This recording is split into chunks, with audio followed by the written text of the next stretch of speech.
Hello, everyone, and welcome to our season recap series for college football. We're starting in the Big Ten. We're starting with the 2024 national champions. That is the Michigan Wolverines. Now, my name is Sean Vowells. I'm with Joe Meade, the Michigan super fan.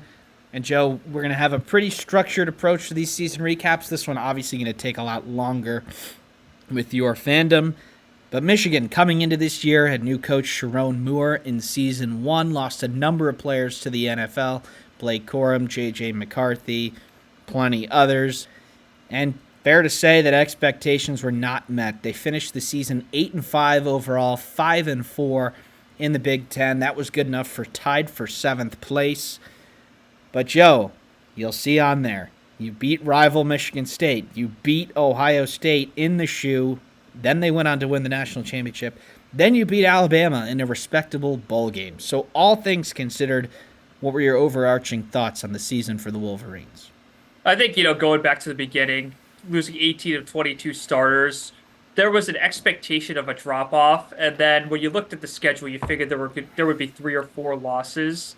I think immediately after the Texas game, there were three very clear problems. The first was that Wake Martindale, although an elite DC in the NFL, was going to take some time to get into the ebb and flow of college football. I don't think as many people expected it because of the talent. You had a Will Johnson, a Mason Graham, a Kenneth Grant, and perhaps even a Josiah Stewart, three and perhaps four first round, slam dunk first round picks. And then second was quarterback, completely unacceptable how they were in that situation as defending national champion, rolling out guys that have had little to no experience and kind of not committing to an offense, whether it was going to be Davis Warren, who started the year, Alex Orji, who started part of the year, Jack Tuttle, who had a nice cameo for 2 games, and to kind of have that room be a game of hot potato was somewhat embarrassing, to be quite honest with you.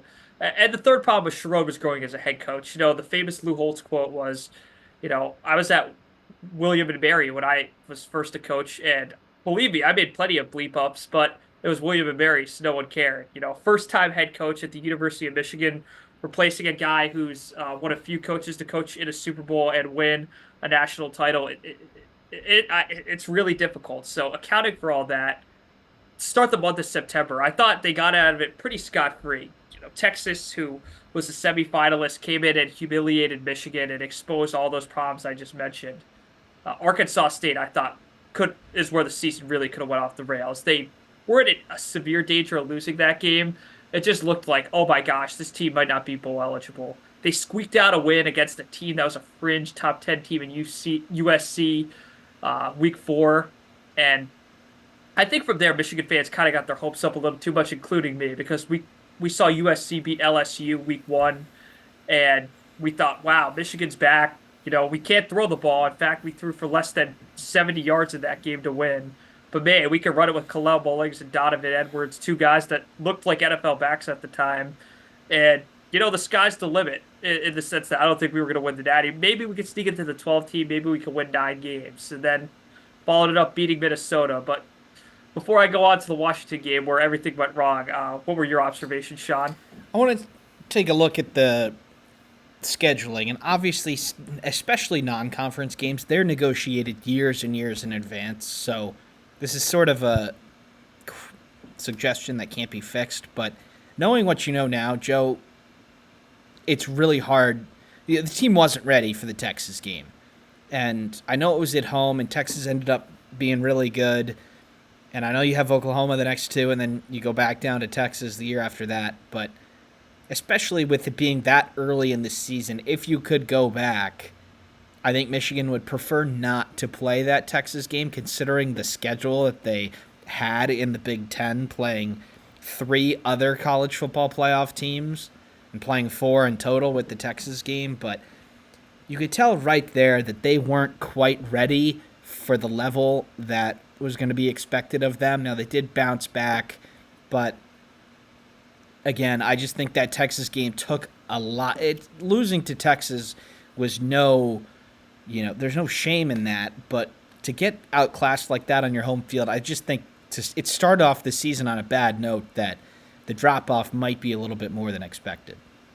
Yeah, and I think you're definitely right, Sean. I think the Texas game, in a way, delayed what ultimately was the team's destiny in October, which, parlays me right into the Washington game. They walked into that game 4-1, and people forget this. It was the AP poll, so I don't want Or 12th our or viewers. something? What's up? Well, they were 12th going into the Washington game? They were 10th, 10th. Sean. They were a top 10 team, which, looking at it now, But you'd probably laugh. they were underdogs. And they were underdogs in that game, but the expectation was, hey, Alex Orji definitely can't throw the ball. He's won us our last two games. Washington is a team that had a lot of special teams issues, had a lot of trouble defending against the run. Get through this game, get to the bye week, get to 5-1, and figure it out.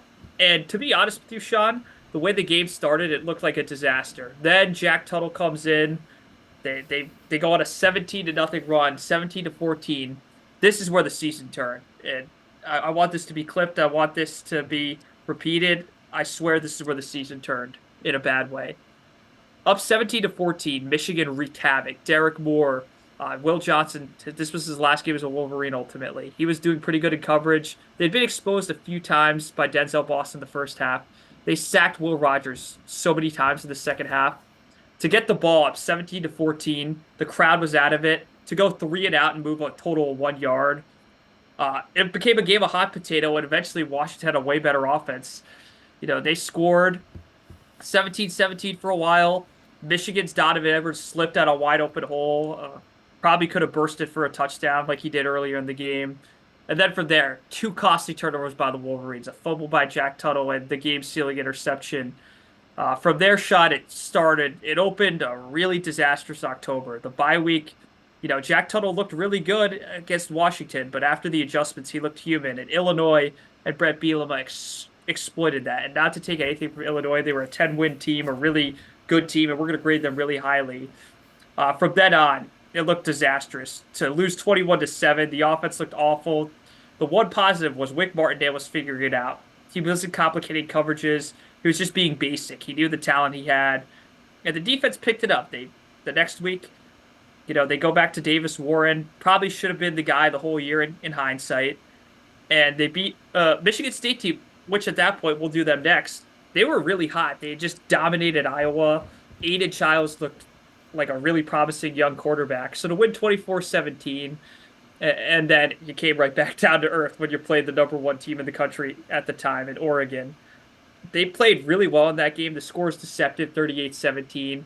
Coaching lost them that game. They weren't going to win if it was even coached correctly. That game would have gone down to the wire had a myriad of issues that happened. Had they didn't throw a 4th-and-5 pass with a wide receiver, had they not challenged the TD, or had the referees made the right call, then to go down to Bloomington, although a top 5 team the next week, Michigan played really well, really good on defense, Sean. Indiana's offense, aside from the Ohio State Notre Dame games, that's as human as they looked all year. And, it looked like the last quarter they could get this done. But no, Michigan repeatedly squandered TD opportunities, the most egregious being picking off the ball at Indiana's 7-yard line, running 4 plays, getting a total of 3 yards, and kicking a field goal. That kind of was the theme of the game. And then you're sitting at 5-5.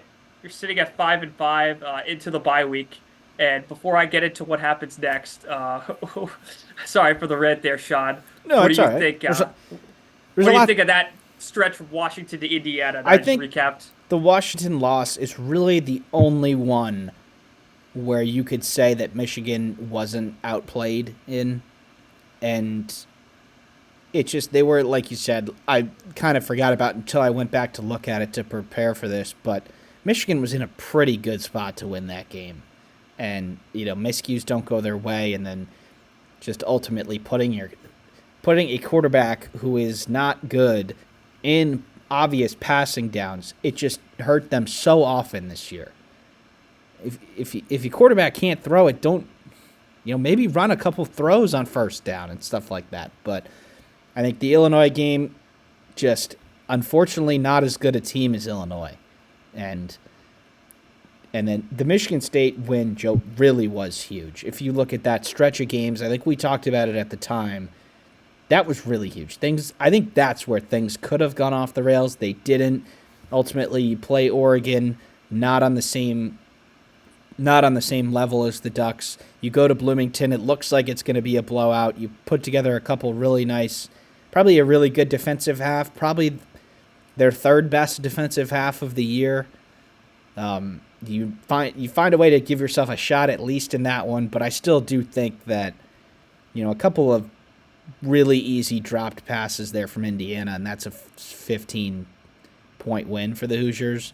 And then really they put up, and after that, that's as far as you got, Joe. But I think there wasn't much room for error in this stretch. There was one game where you were probably the better team in, or 1.5 games. You ultimately don't get that coin toss. You lose all the ones that you were outplayed in, and you stop a potential mid-season coaching change with that win against Michigan State. Yeah, and I don't think it would have gone that far, to be honest, Sean. I think it would have just had bad tea leaves for the future. But in terms of the future, the week between November 9th and November 23rd, the 2 week stretch, Michigan probably had the biggest commitment they've had in their history. On November 21st, I'll never forget, Sean was the one who broke the news indirectly. We had talked a lot about Michigan, anticipating Miller Moss or Billy Edwards entering the portal, or perhaps getting them. Sean simply texted me, "Does this mean Miller Moss is out of the running?" I looked at my phone for 2 seconds, saying, "Did Miller Moss perish from the earth? What the heck happened?" Oh, That text led to a series of 55 messages, call, another email from work, and the number one player in the country, Bryce Underwood, committed to Michigan, flipped from LSU, albeit might have taken 12 to 20 million dollars. The wave from that commitment just surged. The next two you days didn't later, lose enough. You Michigan, haven't lost a game since that. Since yeah, then. 2 days later, Michigan gets to bowl eligibility, albeit not the goal for the season, by winning 50-6. That's the first time Michigan put up 50 points since the Minnesota game in 2023. And then the next week, Ohio State, anywhere from 17.5 to 24-point favorites on whatever various sports book. Everyone thought, well, Michigan's 6-5. They got Bryce Underwood. This game's gonna stink, but hey, maybe they could keep it competitive. It's a rivalry. You could see our recap for that game on our week 14 post. But Michigan pulls probably the upset of the century, especially, and people say, "Oh, well, Ohio State won the Natty." I think even more so when you take that into context. A six and Yeah. five team without a who threw for 62 yards and really, lot didn't win the turnover battle either. Threw two picks to Ohio State, one on the 1 yard line where Gus Johnson probably had an aneurysm on TV Yeah. with Jack Sawyer. That is, as mad as I was, that is, as a third party, I could see why they obsess over that call by Gus Johnson. The hero, Jack Sawyer. That's a horrible impression, but Not outside of really. that, outside of that, Sean, you thought, well, this was a nice run by Michigan at 10-10. There's no way they're actually going to win this because they can't move the ball. Ohio State misses a few tackles on a Kalel Mullings run. Michigan kicks a field goal. Ohio State advanced 1 yard the rest of the game. That win was probably, I hate to bring politics into this, in a way, when, I hope I don't get in trouble for this, Sean, Obama in his first term wasn't that popular, but when he got rid of Bin Laden and the U.S. executed that raid, that's probably what won him the 2012 re-election campaign against Mitt Romney, because from that point he was kind of a slumping president in the eyes of a lot of people. In a way, I compared that to Sharon Moore's win against Ohio State. At 5-5 before the Bryce Underwood commitment, there was a whole lot of doubt, Sean. I even told you at the time, I don't think this guy's going to last more than 2 years at this rate. But he follows it up with getting the number one player in the country and beating what ultimately is the number one team in the country, the reigning national champions, the Ohio State Buckeyes. And then going into the December window, you lose Mason Graham, you lose Kenneth Grant, you lose Will Johnson. I don't think any of that was shocking. But you're getting some pretty good portal additions. Trey Williams, looking forward to next year. Trey Williams, Damon Payne, and you know getting Justice Haynes too. One of Alabama's really good running backs, was the number one back in the portal. So you figure, hey, Alabama's another game. They're playing most of their guys. Milroe, Rylan Williams, they're all playing, and Michigan wins that game too without those star players I mentioned, and without Will Johnson, which after the Washington game he did not play. So if you look at that 8-5, you look at the beginning of the year, I would have cringed at that, but taking it into context, that's probably the best 5-loss season you could have. There's there's almost no way that an 8-5 season with 2 wins over your rivals and a bowl win against a team that was yelling for weeks that they should have been in the college football playoff. I'm not sure that really would attract. Same with the potential, the now not hypothetical Ohio State fans would rather beat Michigan or win the title. Nobody actually thought that that was a possibility until it happened. So I think teams are going to be. This Michigan team will not be looked back at as harshly as it probably deserves to because of what happened the year before. And again, the main problem, Joe, Michigan was probably a top 25 team in a lot of departments this year. Quarterback was not one of them. And that's let's give our season grades and then we'll talk about the future. But Joe, all things considered, expectations, performance, results, what the future looks like, what would you give this season a grade for your Michigan Wolverines? I give Sharon Ward, the Michigan Wolverines, in the program's context, a B for year one. I think, aside from Jim Harbaugh and Jim Harbaugh and Brady Hoke's year ones in comparison, 11-2 for Brady Hoke, Sugar Bowl win, and Jim Harbaugh 10-3. Jim Harbaugh's 10-3 is probably what's comparable to this for Sharon. He had some devastating losses in 2015, the Michigan State punt in particular, and Sharon did too. I thought the Washington game, maybe not in similar in tragedy for that, but more so in feel. He turned it around after November 18th, November 21st, I should say. Sherrod Moore has been on a roll, and I don't think he's taken an L quite yet. The only L he might take is, probably getting suspended 6 games. We will talk about that in a sec due to this NOA, but I'm going to talk about that in the future outlook. Shaw, what's your grade? I'm going to give him a B-. I just think it's hard to give him a C when you beat Ohio State ever. Obviously, what they ended up doing makes that win even more impressive. And I don't think you can give them if they were to sneak in the playoff, Joe, and lose in the first round like Indiana or maybe win a couple games against teams you were favored against, I think B+. I think you need to get to the Final Four to get an A. So I think Michigan, a lot of outcomes would have had them in this B+ to B- range. Ultimately, it was headed towards an F. It was rescued. And then ultimately what they do next year, I think we'll talk about how this was graded. There's still 3 probable first-round picks on this team. If you think about Will Johnson, Mason Graham, and Colston Loveland, and maybe 1 or 2 others sneaking in the back. But I think we can't forget the initial goal of the year was to have a chance to make the college football playoff coming down the stretch. That obviously was not anywhere close. So I think B- is where I have them.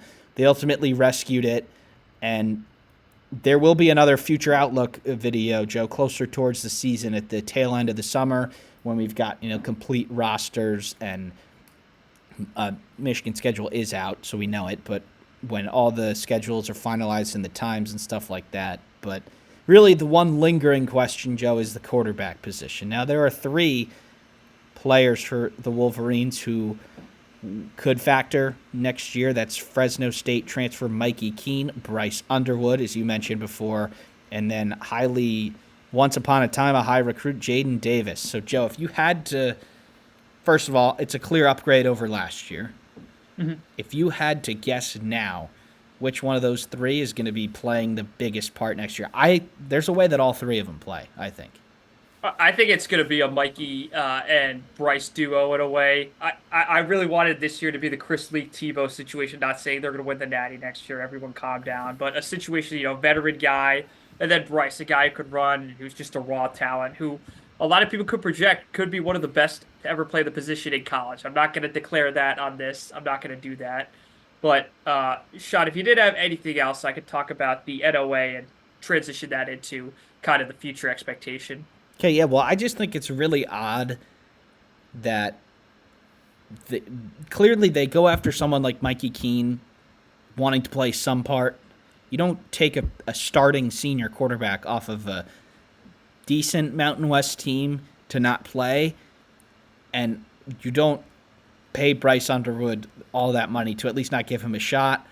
But then in terms of Jaden Davis, Joe, you'd have to think if he was truly drilled into the number 3 spot that maybe he would think about going somewhere else. And he hasn't at this point.